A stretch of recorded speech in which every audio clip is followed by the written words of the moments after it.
Në videon e sotme do flasim për pastrimin e kokores. Hapi parë është që të heqim vajzërin.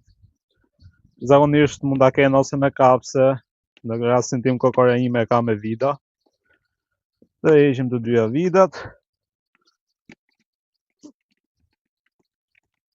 Okej. Dhe ngrejmë. Hapi i dytë pastaj është të heqim gjitha elementet e brendshëm kokores nëse kokores tuaj e hiqen.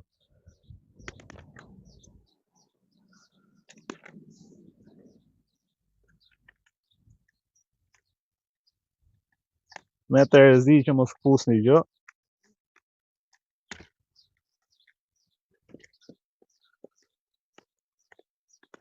Dhe në kapse që futen direkt e kokore.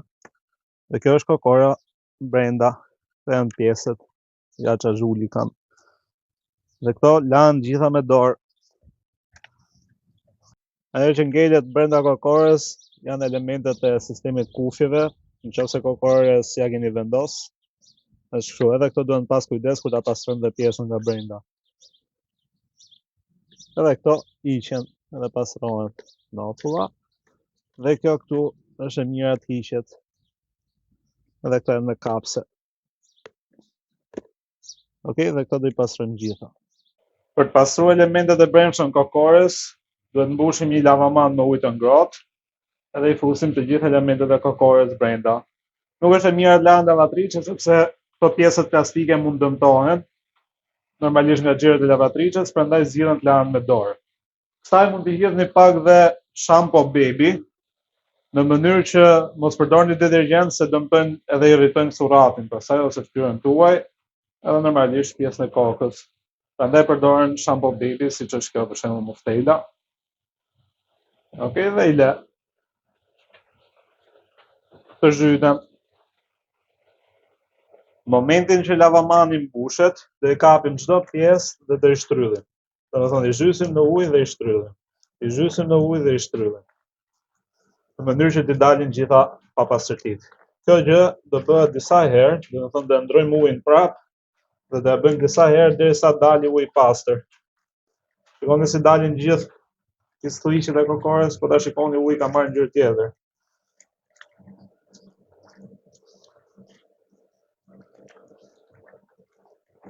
Gjithë për pistullikun ne e vendosim në kokë.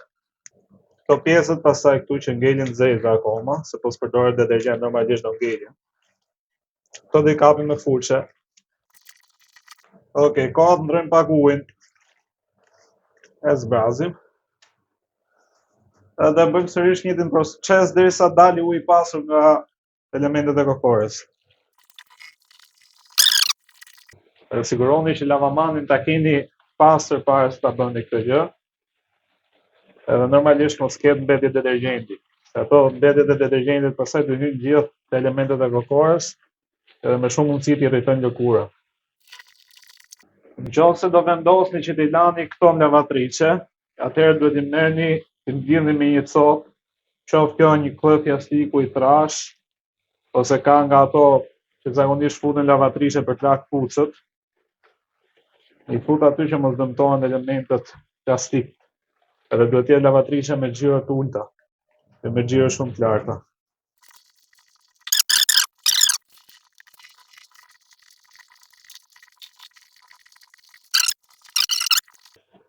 Dhe shikoni uji e pastruar goxha. Nuk është më siç ishte në fillim.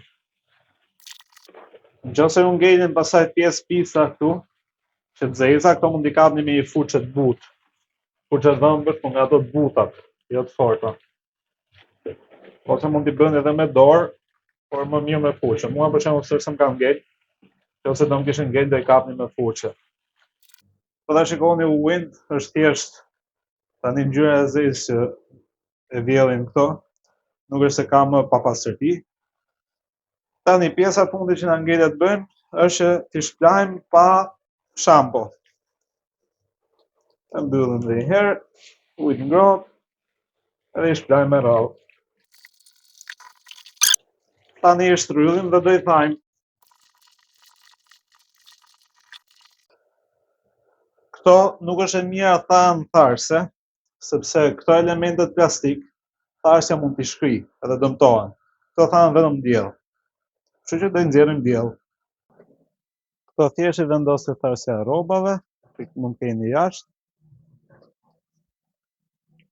Dhe këto duan diku te 24 orë që thahen, se nëse nuk thahen tamam, mund të nxejnë myk tek pjesa e brendshme e kokores.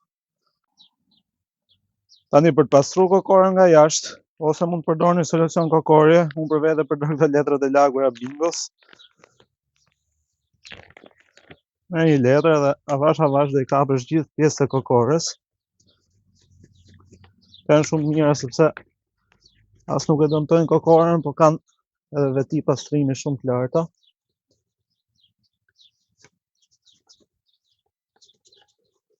Tani për këto pjesët e vështira mund të merrni punja veshësh edhe t'i pastroni me ato më mirë. Unë do t'i tregoj një mënyrë tjetër që unë përdor për ato pjesët e vështira. Ja të mbaroj me këtë pjesën e madhe. Pastaj do t'i tregoj me çfarë bëjmë këto.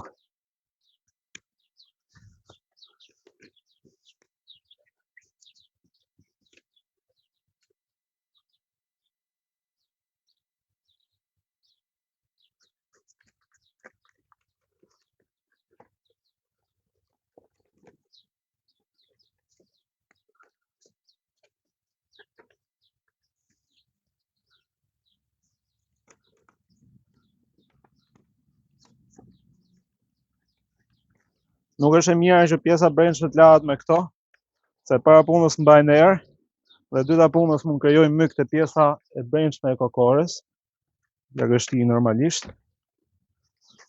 Okej, pjesa jashtme, që e madhja fare, mbaroi. Shohim tani këto pikat me çfarë do i pastrojmë. Ose siç e thash, mund t'i pastroni me solucion dhe me puja veshës, ose me këtë mënyrën që do shohim tani. Personalisht kam blerë një nga këto pastrueset me avull, edhe kjo i pastron shumë mirë këto pjesët e vështira të kokores. E mira është kjo, mos i kapi këto pjesët e silikonit të kokores, këto pjesët e gomës, domethënë se dëmtohen nga xhesia që kjo ka, por ne kapim vetëm këto pjesët e plastikës.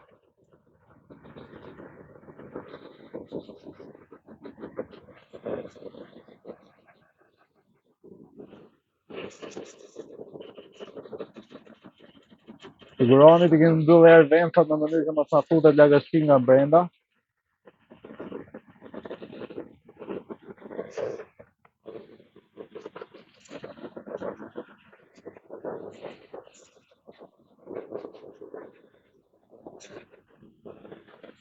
Do tani fshi me një leckë mikrofibrë ose me peceta. Në rastin tim, me peceta tata, kam gjithë këto pjesët që janë lagë. Edhe ta shikoni shumë më e pastër se sa ishte.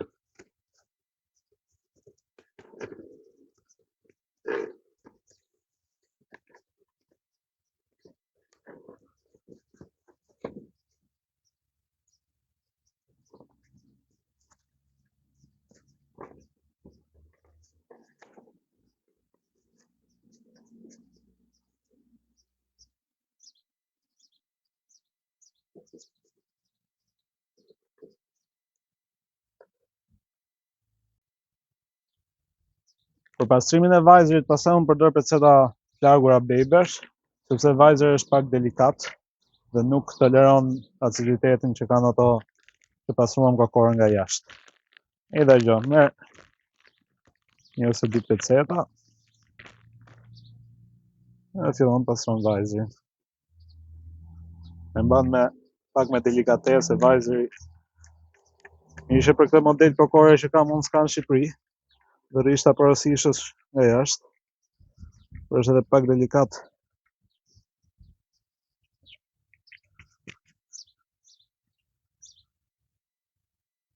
E bijemi pecet pat pastaj për t'i hiq lagështirën. Dhe pastaj, pasi thahen dhe ato, i monton gjitha bashkë, edhe kaq ka pastrimi kokorës.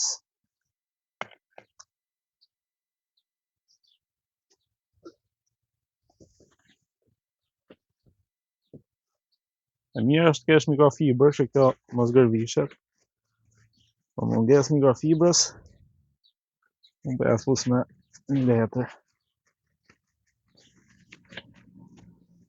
Dhe vajzëri si i ri.